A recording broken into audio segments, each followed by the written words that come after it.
है, हमारे डीएनए में सेवा करना है। तो विभिन्न प्रकार की मेरी सेवा है जो निःशुल्क, निस्वार्थ, निर्भीक, निष्पक्ष चल रही है।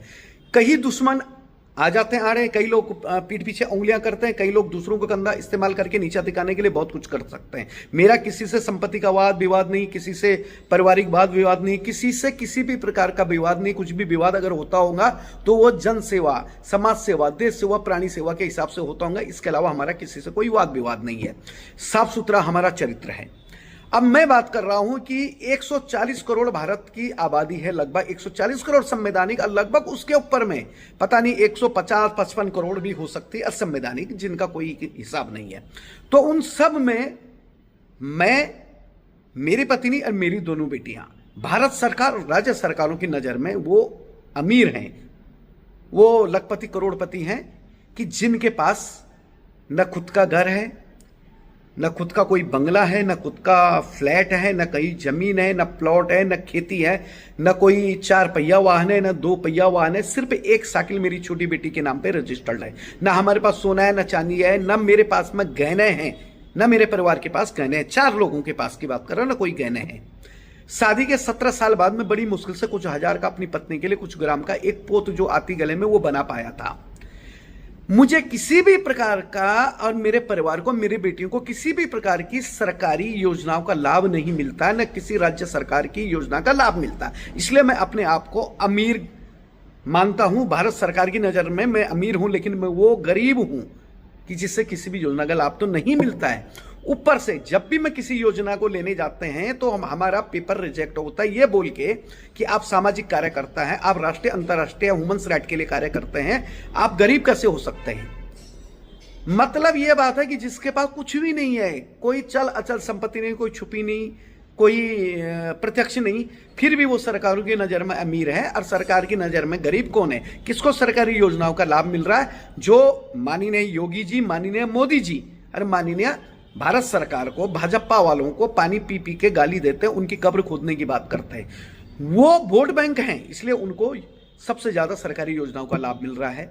वो लोग जो जातिवादी नासूर, जातिवादी खाई खोद रहे हैं, लोगों के मन में जातिवाद का नासूर पैदा कर रहे हैं, उन लोगों को सरकारी योजनाओं का सबसे ज्यादा लाभ मिल रहा है। फिर भी सरकार अनदेखी है। कई ऐसे हिंदू होंगे, कई इस देश के बहुसंख्यक होंगे कि जो मेरे समान पीड़ा में होंगे। मैं सरकारी भिखमंगा नहीं हूं और मुझे किसी भी प्रकार की सरकार की योजनाओं की जरूरत नहीं है। मैं अपनी चल अचल संपत्तियों को, जो कि हमारी संयुक्त रूप से, हमारे नाम पर कहीं रजिस्टर्ड नहीं, संयुक्त रूप से दादा परदादाओं के समय से चलती आ रही है। जब मेरे पास कुछ भी नहीं है फिर भी मुझे सरकारी योजना का लाभ नहीं मिलता। उन 50 संगठनों का मैं प्रतिनिधित्व करता हूं। रात दिन 24 घंटे में समाज सेवा के लिए दौड़ता हूं, मेरा परिवार दौड़ता है।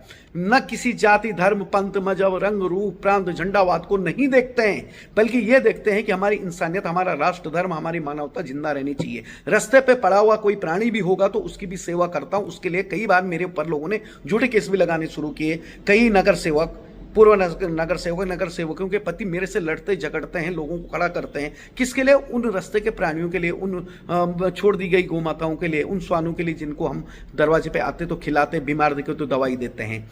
लेकिन सरकार हमेशा हमसे अनदेखी की है और मुझे कोई गम नहीं है, कोई दुख नहीं है किसी भी प्रकार का, क्योंकि मैं कह चुका कि मैं सरकारी भिखमंगा बनना पसंद नहीं करता हूं। हर योजना से हमें वंचित रखा गया, जबकि मैं कई संवैधानिक पदों पे हूं। राज्य केंद्र सरकार के कई संवैधानिक पदों पे अपनी सेवा दे रहा हूं बिना मानधन के, और मुझे गर्व है कि मैं अपनी जनसेवा से वहां तक गया। मैं किसी मानधन के लालच में नहीं गया, मुझे कोई मानधन नहीं चाहिए। लेकिन जो पत्नी को मिलना चाहिए था, जो बेटियों को मिलना चाहिए था, अंतरजातीय विवाह हुआ, उसमें भी मुझे कोई लाभ नहीं मिला। उसके लिए भी बोला गया कि आप तो खुद की संस्थाएं चलाते हो, आप बड़े लेवल के व्यक्ति हो, आपको हम कैसा लाभ दें। तो मैं ये कहना चाहता हूं कि ये क्या है मेरे साथ में, मर्म है, हास्य है, व्यंग है। मैं रोऊं, हंसूं, इस पीड़ा को किसको बताऊं कि क्यों हमको सरकारी योजनाओं से वंचित किया गया। जिस व्यक्ति के पास 140 करोड़ के ऊपर की आबादी, विश्व का पहला व्यक्ति कि जिसके पास कुछ नहीं, कोई चीज रजिस्टर्ड नहीं, कोई छुपा नहीं, कोई दिखा नहीं, कोई अचल नहीं, कोई बेनामी नहीं, कुछ नहीं, फिर भी इन योजनाओं से मुझे बाहर रखा गया है। फिर भी कोई गम नहीं। फिर भी एक ही नारा है कि अगर गाय अपने मालक से नाराज होती है तो खूंटा तोड़ के कसाई के पास नहीं जाती है। स्कूल में बच्ची पढ़ रही है, बच्चों को कभी यूनिफॉर्म नहीं मिले, कभी जूते नहीं मिले, कभी कोई ऐसी योजना का लाभ भी नहीं मिला जो गरीब वर्ग के बच्चों को मिलता है। बच्चों के मन में यह बात उठती है कि भाई ये उसको मिलता है, इसको मिलता है, उसे मिल रहा, तो पापा हमें क्यों नहीं मिलता? तो मैं क्या डालूं उनके मन में, कौन सी बात बोलूं बच्चों को? मैं खामोश होता, रहस्य में खामोशी छा जाती, आंखों में आंसू तो निकाल नहीं सकते, क्योंकि हम अगर कमजोर हो गए तो हमारी लड़ाइयां कमजोर हो गई। तो मैं इतना ही कहना चाहूंगा कि जो पीड़ा मेरे मन में है वो कई लोगों के साथ ऐसा हो चुका होगा, होता होगा, तो कृपया वो लोग संपर्क करें। हम किसी के प्रतिद्वंदी नहीं हैं। कई नेता लोग बताए ना पूर्व में कि कई नेता लोग जबरदस्ती रंजिश रखते हैं, लोगों को आगे करके हमें फंसाने की कोशिश करते हैं। तो सब ऊपर वाला दिखता है, कोई तो ताकत होगी ऊपर वाला दिखता है। और इस भारत देश का संविधान जो सबको आज़ादी देता है, बोलने की भी आज़ादी है, अच्छा कार्य करने की आज़ादी, सेवा करने की आज़ादी है। तो हमारी राहों में कितने भी कांटे आ जाए वो भी खत्म नहीं होंगे। हाँ, एक चीज मुझे जरूर मिली है, मेरे परिवार को भी, मुझे भी, और वो विश्व का पहला व्यक्ति हूं कि जिसको समाज सेवा के लिए लगभग 3600 के ऊपर राष्ट्रीय, अंतर्राष्ट्रीय, शासकीय, गैर शासकीय सम्मान पुरस्कार मिले हैं। जहां की भाषाएं समझ में नहीं आती वहां के लोगों ने भी वो सम्मान दिए हैं, वो जरूर दिए, वो सबसे बड़ी कमाई है। अब मेरे माता पिता का रक्त, जो मेरी पूर्वजों का रक्त, जो मेरी भुजाओं में, मेरे परिवार के शरीर में प्रवाह बन के दौड़ रहा अच्छा कार्य करने के लिए, वो रक्त हमेशा आखिरी सांसों तक हमारा चलता रहेगा। कोई कितनी भी रुकावट डाले, हम अपनी समाज सेवा बंद नहीं करेंगे। हम वो अभागे हैं कि जो सरकारों की नज़रों में गरीब अमीर हैं, और हमारी क्या हालत है हमें स्वयं पता है। इतनी जनसेवा की है, लेकिन कभी किसी से 1 रुपये का डोनेशन नहीं लिया, दान नहीं लिया। जो मेरी कमाई होती है प्राइवेट काम करके, प्रॉपर्टी का काम करके, उसी कमाई में से 30% परिवार के लिए, 20% बच्चों के खर्च के लिए और 50% समाज सेवा में लगाता हूं। बस अपनी पीड़ा मैं आप लोगों तक इस वीडियो के माध्यम से बताना चाहता था। वो पीड़ा मैंने आप लोगों को बताई, और फिर से कहूंगा कि कानून अंधा बहरा हो चुका है, अंधा भी है, बहरा भी है, बोल भी नहीं सकता। उसी प्रकार भ्रष्ट शासन, भ्रष्ट सरकारें किसी की पीड़ा को समझ नहीं सकती हैं। यहां उसी की चलती है जिसकी लाठी उसकी भैंस। लेकिन ना हमें लाठी लेनी, ना हमें भैंस लेना, हमें संविधान लेना है और कायदे में रहकर ही कार्य करना है।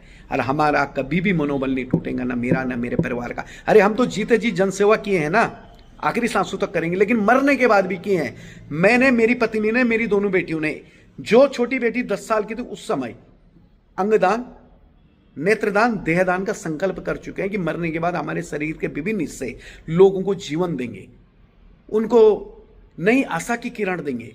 हम मरने के बाद भी किसी न किसी के शरीर में जिंदा रहेंगे, वो हमने किया है।